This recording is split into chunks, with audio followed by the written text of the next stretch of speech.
Tudo bem? Hoje daremos sequência à nossa análise de partidas dos campeões baianos de xadrez. O campeão de hoje será Júlio César Ramos. Esta partida foi jogada contra o grande Paulo Jatobá na final de 1999 e foi a partida decisiva desta final. Júlio venceu jogando muito bem uma partida bastante difícil contra Paulo. Esta final foi extremamente importante para mim. Foi a minha primeira participação numa final de campeonato baiano absoluto e felizmente terminei como honroso terceiro lugar nesta final. Vamos ver como Júlio Ramos conduziu a partida jogando com as pretas.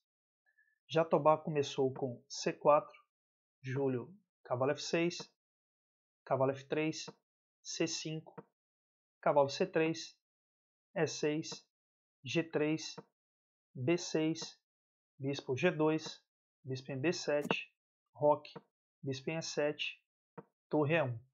Nós temos aqui o início de uma abertura inglesa e as pretas jogarão o famoso sistema ou formação porco-espinho.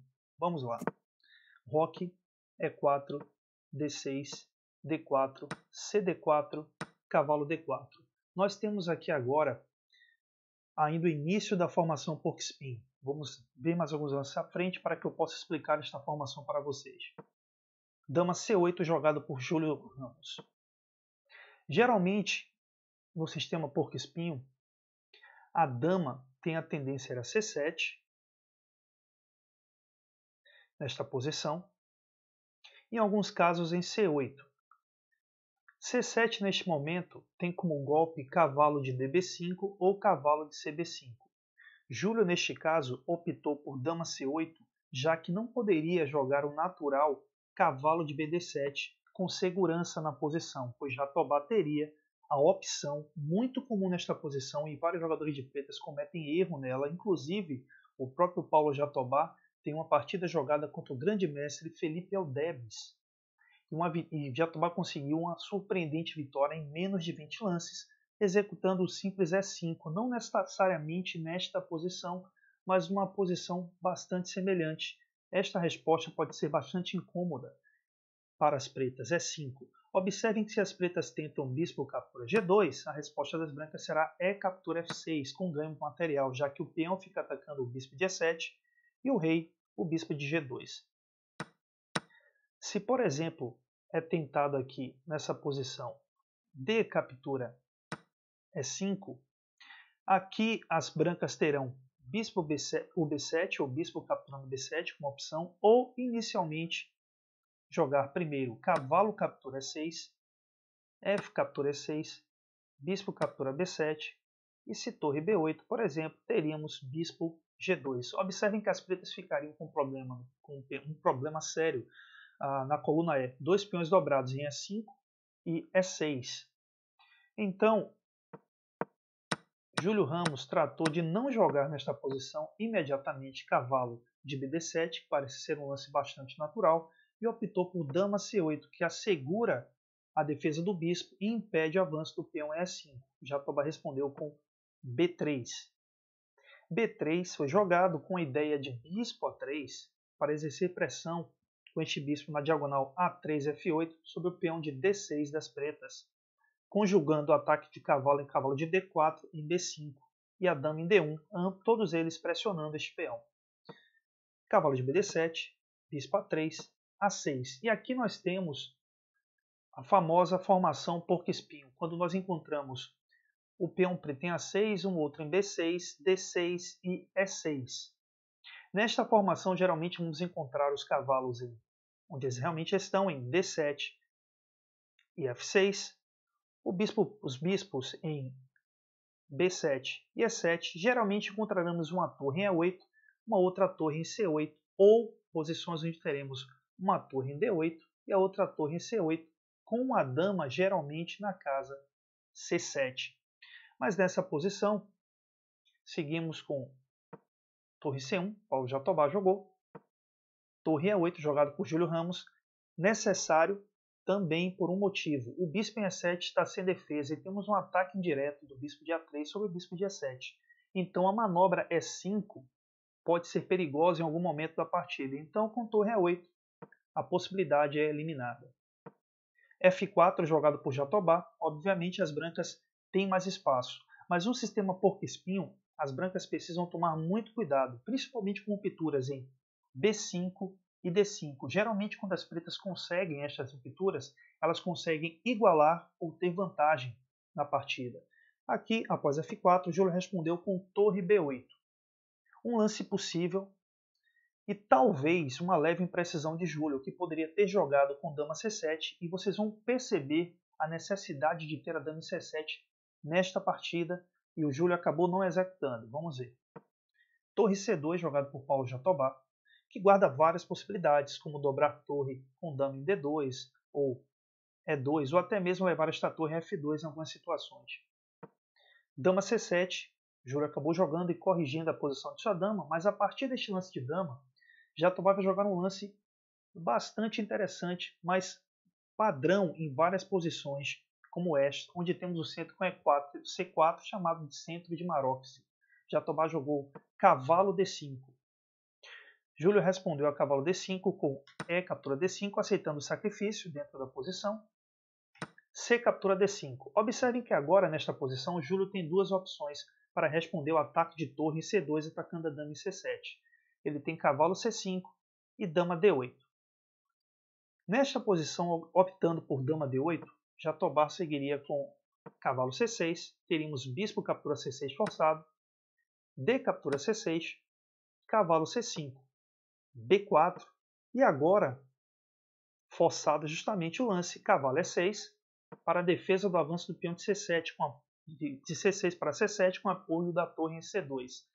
Agora, Jatobá teria o também interessante E5 nesta posição. E observem que o cavalo de F6 de Júlio Ramos não pode chegar a G4 em H5 sem ser capturado pela dama que está em D1 e nem a D7, já que o peão de C6 das brancas não permite. E se D captura E5, a resposta de Jatobá seria simplesmente torre em D2.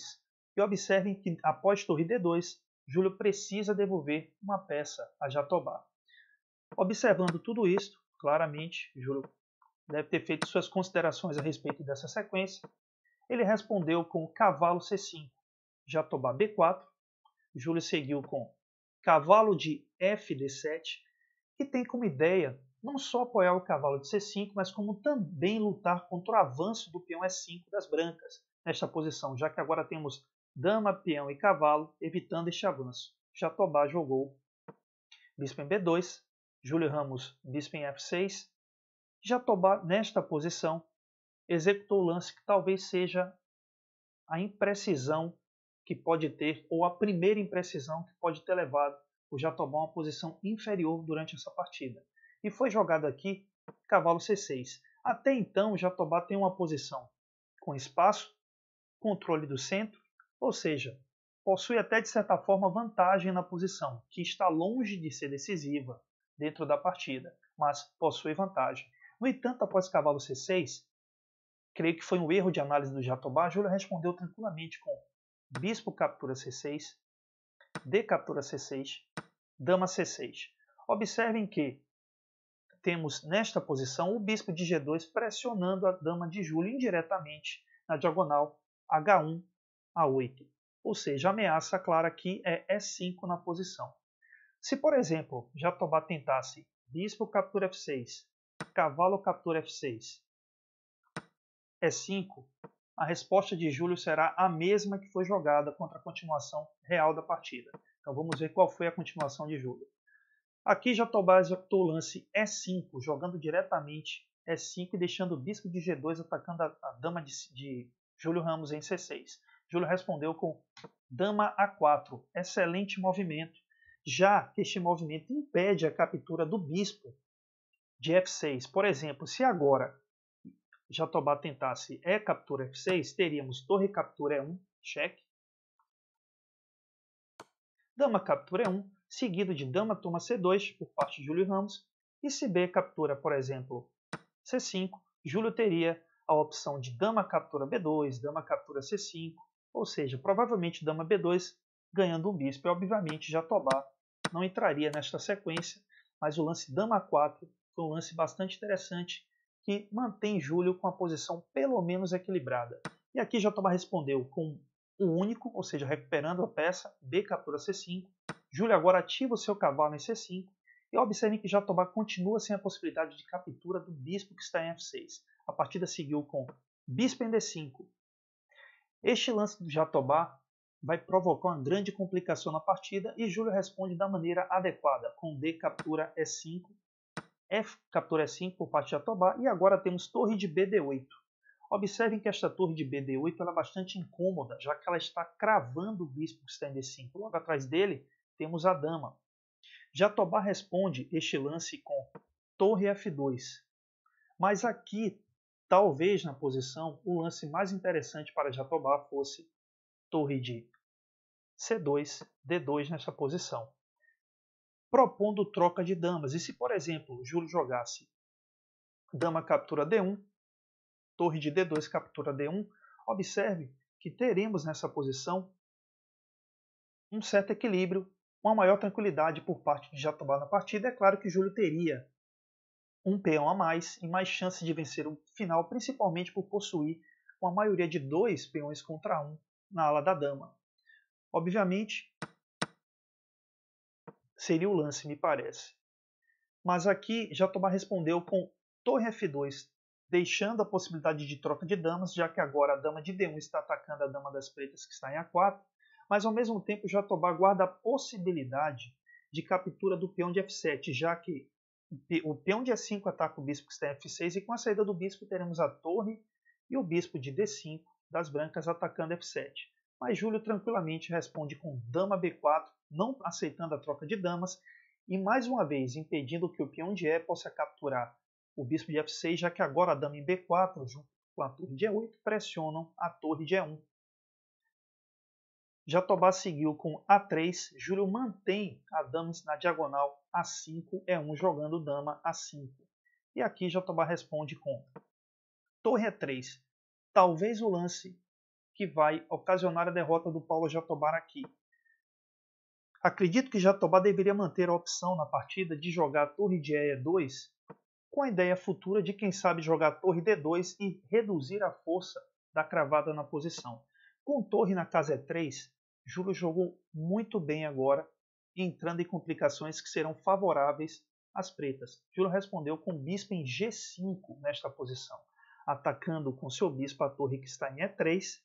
E observem que ele está sim permitindo a captura do peão de F7 pelo bispo de D5. Se Jatobá, por exemplo, tentasse aqui, ao invés de bispo captura F7, dama F3, Júlio poderia jogar sem medo aqui bispo captura E3, se bispo captura F7, rei H8, dama captura E3, e observem que o bispo de F7 de Jatobá ataca a torre em E8, mas a resposta cavalo D3 por parte de Júlio Ramos resolveria o problema. Teríamos o cavalo atacando F2 e atacando B2. Ou seja, se agora fosse jogado bispo captura E8, Júlio responderia tranquilamente com cavalo captura F2, mantendo a vantagem. E se Jatobá tentasse deslocar, por exemplo, a sua torre para D2, nesta situação, Júlio simplesmente poderia responder com cavalo captura B2. A resposta provavelmente única seria torre captura B2 e agora teríamos, por exemplo, na posição, a possibilidade de torre D1 cheque por parte de Júlio, incomodando bastante na posição, ou simplesmente torre captura E5, ganhando o peão de E5 nesta posição com vantagem totalmente decisiva. Mas é claro que, voltando à posição, após bispo G5, Jatobá respondeu com torre de E3, E2, e aqui Júlio jogou um lance bastante tranquilo e que vai definir a partida. Cavalo E6, um lance que simplesmente protege o ponto F7 e permite que a dama em A5 junto com a torre de D8 pressione um bispo que está em D5 que possui apenas a defesa da dama. Aqui Júlio jogou torre D2, Jatobá jogou torre D2 e Júlio Ramos joga o lance tranquilo e vencedor, bispo em E3. Observem que Júlio agora está atacando as duas torres e a posição de Jatobá está de certa forma paralisada. Após bispo em E3, Jatobá tomou a decisão de abandonar a partida. Júlio Ramos é um dos maiores jogadores do xadrez baiano em todos os tempos, não há a menor dúvida. Um jogador de estilo clássico. Vale muito a pena analisar os seus jogos. E é possível se aprender muito de jogo posicional através de suas partidas. Este é um grande exemplo de grande partida entre duas lendas do xadrez baiano, uma verdadeira luta, como vocês puderam ver. E o Júlio acabou levando a melhor dessa vez. Espero que vocês tenham gostado dessa análise. Deixem seus comentários e se quiserem também seus likes. Até a próxima análise.